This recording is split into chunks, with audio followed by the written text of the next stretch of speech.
Welcome to the Consciousness Shift channel. Today is Thursday, January 31st, 2019, and it is great to find you guys here. Hopefully in good mood and in good health. All right, let's get into the Kamala Harris conversation. Typically, I would not touch it because that's usually not what I am interested in. People in the Democratic Party.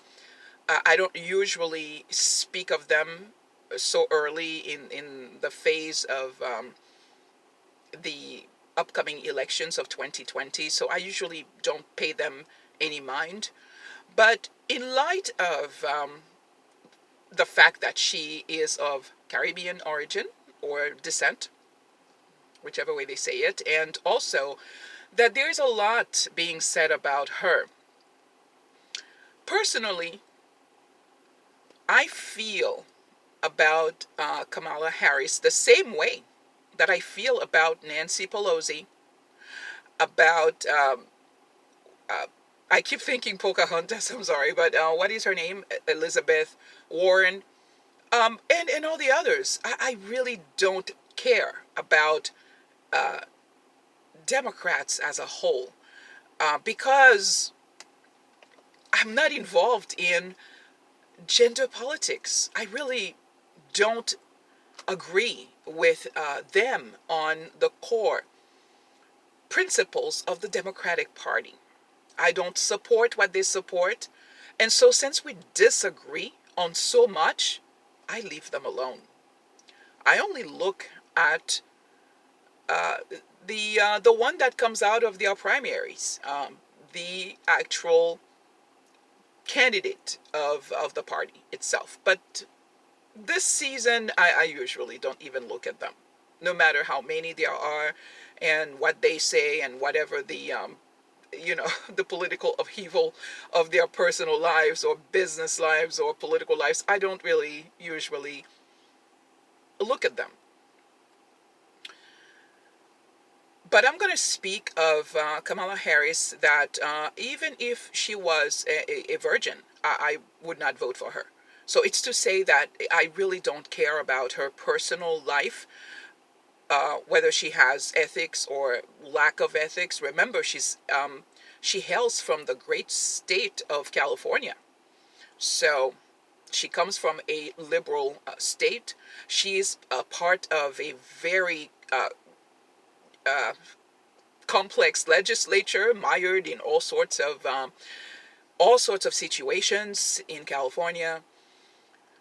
But most importantly, my friends, I disagree with the whole state of California legislature, how they conduct business. For example, the tax rate is crazy. And I even read an article maybe a year ago or so that described the state as the state of California as the state of insanity, because they keep doing the same thing over and over and expecting a different result. That's called crazy when you do that. So I'm not a big fan of anyone coming out of the state of California. If we look at the conservatives and why they are conservatives, we tend to dislike big government. We don't like intrusive government. We do not like high tax rates. We just don't like that. And if you do your research, you're going to see that California is only second to the state of to Alaska in high taxes. And someone like myself who's had a business that I had to shut down after I ended up owing the IRS a huge amount of money, and so I even had to refinance my house so that I could pay the bill. So someone like myself who's experienced this firsthand, when you end up being in a high tax bracket as a small business, I would never support anyone from any state, any candidate who's a lover of high taxes. This, my friend, is something that I do not understand how the liberal mindset works in California. Businesses are fleeing the state of California. They're losing a lot of corporate businesses. What does that mean? It means there will be fewer jobs, higher unemployment. Do they care about that? And they keep on doing the same thing, increasing the tax rates everywhere within the state. So if someone likes that, paying high taxes, go for it. Move to California. But within the context of the nation, someone like Kamala Harris or Nancy Pelosi or anyone from the Democratic Party to bring in that mindset of small businesses paying huge amount of taxes that actually kills their business, I don't understand why anyone would want that. I'm not even going to go into all the other liberal stuff that I dislike about the party. So it is really on the core beliefs that I do not share with Miss Harris that I would focus on. And also, it could be that the chaplaincy in me that I've studied, the whole chaplaincy course in me, and that made me a chaplain, makes me a little bit more compassionate. And I'm going to explain to you how that works. You know, the individual relationship with that someone has between themselves and their creator is something that most people do not know about. How would you know? How would you know about her relationship with God? And even though she's very liberal, but what I am saying is I've heard about the former mayor and all of these other people, but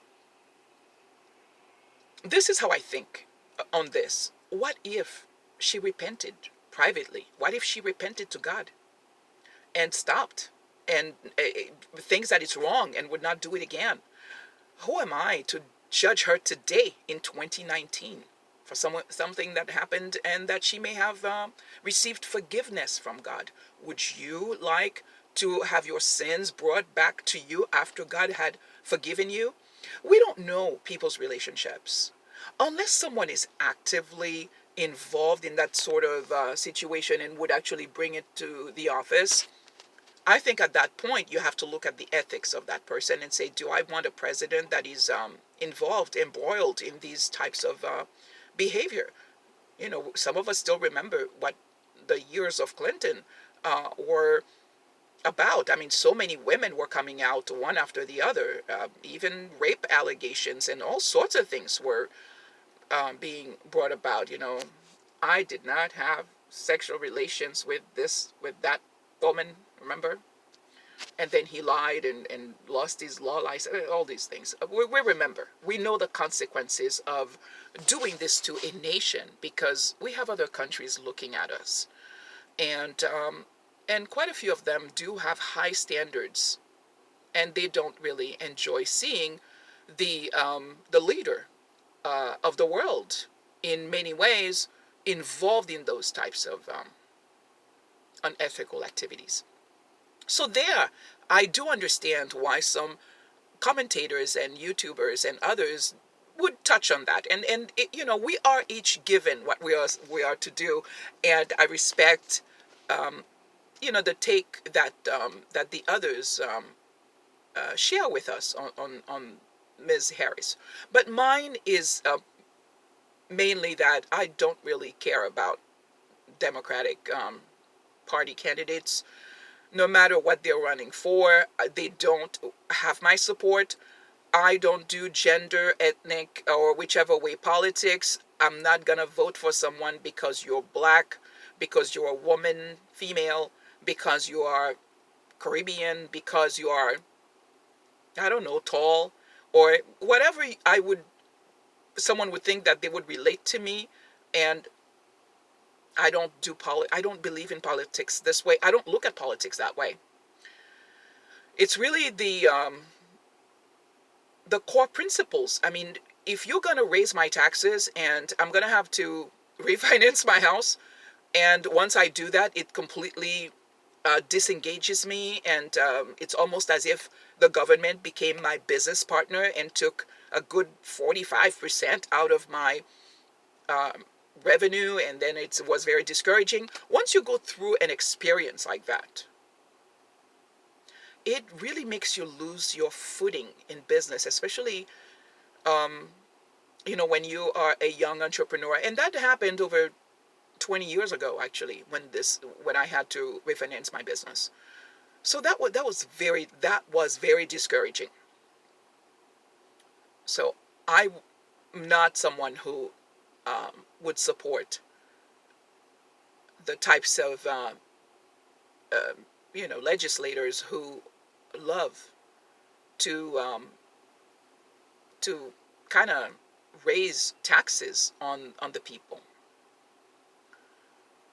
So, my friends, that's really my take on Ms. Harris. Not much more to say. I see quite a few of them coming out, but I'm not going to really spend that much time on them.